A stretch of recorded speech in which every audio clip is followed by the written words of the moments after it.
Hi guys, and welcome to my channel. And today we're going to be talking about Dosan, going through the individual movements, then photographic of the patterns, and then a little chat afterwards about hidden disabilities. So don't forget to subscribe to my channel, leave a comment. I'll try and get back to you as quick as I can.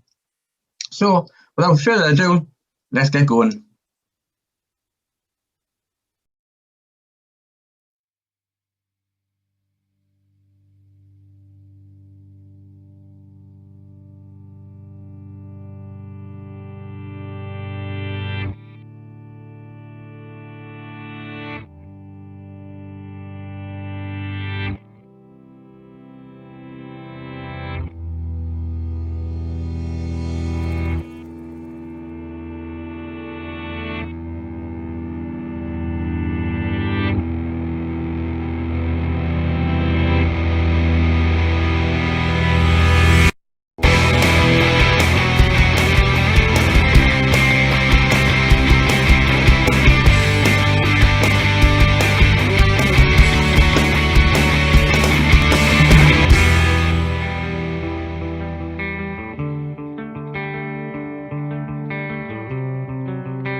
Hi guys, so going to be going through Dosan.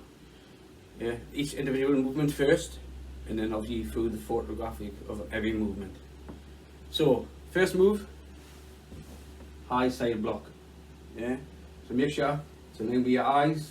Yeah, it's on the shoulder line, body's half side facing. Yeah, so from there you relax, prepare. Yeah, high side block. Yeah, so make sure it's on an eye level. From there you turn, full facing. The hands relax, and then punch. From there, next move, you step in, 1 foot length, half on your centre line, and then from there, pivot, and then high side block. So from there, it's mega important. From there, you bring your foot in, still facing that way, prepare, then high side block. Yeah? Body. So after we've done fingertip, neck and garden block, yeah, next move is fingertip thrust. Yeah, so we're using these 3 fingers, yeah, for fingertip thrust, all slightly bent. From there, so you hit them with the fingertips, yeah, not the finger. So a lot of people still keep the finger out, but that's not fingertip thrust, it's fingertip thrust. So the purpose of fingertip thrust, this hand's slightly coming down, beneath the elbow, not touching, yeah, so it's slightly come down a millisecond beforehand, blocking the punch, and you're cutting straight in, yeah. So once you've done your fingertip thrust, yeah, you've got to imagine somebody's grabbing your hand, you're releasing, yeah. So from there, you're going up on your tiptoes, in a sort of sitting stance, and the hand comes from fingers facing forward to the palm facing down, yeah, so release. Once you've done that, you turn the head, yeah, high back fist strike. So it's important when you do a high back fist strike that the elbow's slightly in, because if the elbow's out, it's not a strike, it'll end up being a block. Yeah, so it's important if it's slightly out past the elbow, so you're getting that strike.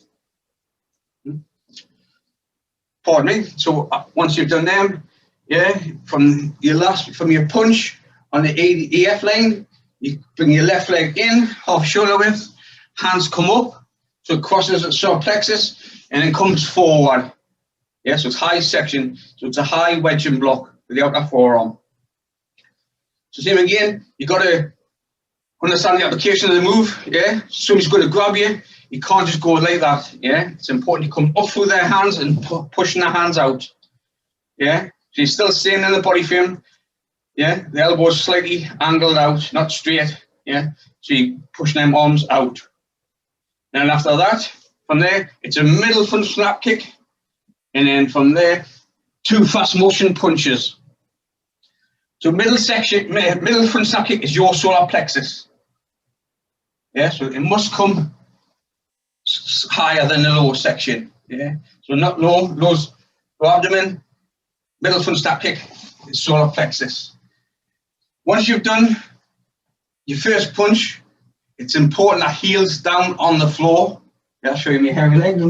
Yeah, it's mega important. So you've done your kick, full sine wave, down, up, down. Make sure the heel's on the floor, then straight up, down. So just straight up and down. It's mega important. It doesn't go one, then two. The heel must be on the floor for the first one, and straight up and down for that fast motion. So it's two moves, same speed as one. So after you've done that, you've got your high rising block, which you're doing in Dan Gun, and then instead of doing a left hand side strike in the L stance, the last two moves on the AB line, we're doing obviously sitting stance, left hand side strike. Yeah, so the hands come up, cross chest line, and come across. So your fingers are slightly lower than this shoulder. So you get that slight downward motion, then you come across. The foot comes there, changes, boom, get that same with you. So your foot exchanges and then comes across. So theoretically, your foot shouldn't be touching the floor. Should be gliding along about an inch and then it touches, yeah? So without further ado, I'm going to go through the patterns, just photographs by photographs, and then we'll have a chat afterwards. Let's go.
So obviously you've just looked at Dosan.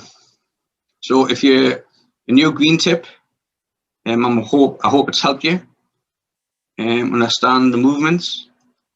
When you're doing your middle front snap kick, so when you're going off to the side to do your wedging block, you go off about 15. So you don't go off 45 degrees, you go off about 15 degrees off the CD line. So you're not going too far, so you can get back onto your spot. Today, I would like to talk about hidden disabilities and how important they are, especially when we're instructors and we're teaching. We'll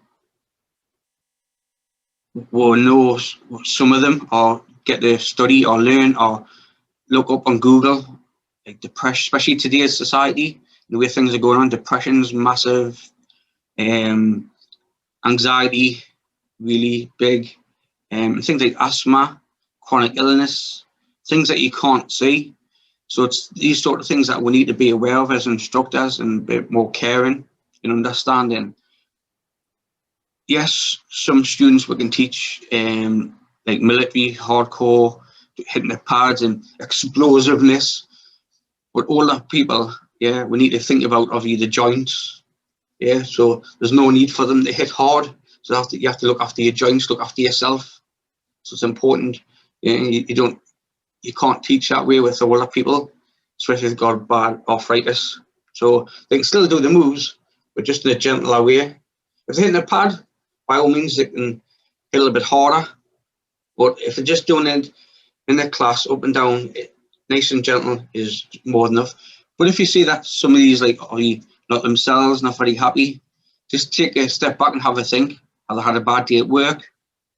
Are they going through something in their life? Are they going through death or anything like that? So it's important as an instructor, we look out for these things. So we're more, as an instructor, we're more, and we're a social worker, best friend, we're loads, yeah. So we're there for our students, and we're we know when they're not looking right and think, oh, hang on a minute, Stephen's looking very well today. I wonder if I should go over and see if he's all right. Yeah, and you have to take in, like, this day and age, emotions. You have to be nice to people. Yeah, treat people how you want to be treated at the end of the day. Yeah, there's no need to be nasty.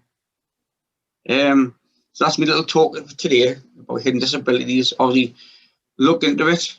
Yeah, this day and age on the internet, have a good look of hidden disabilities and learning what to look out for, especially with depression and anxiety.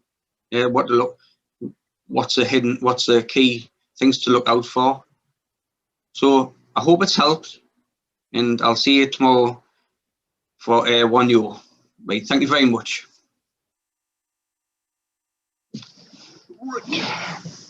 I will stop you.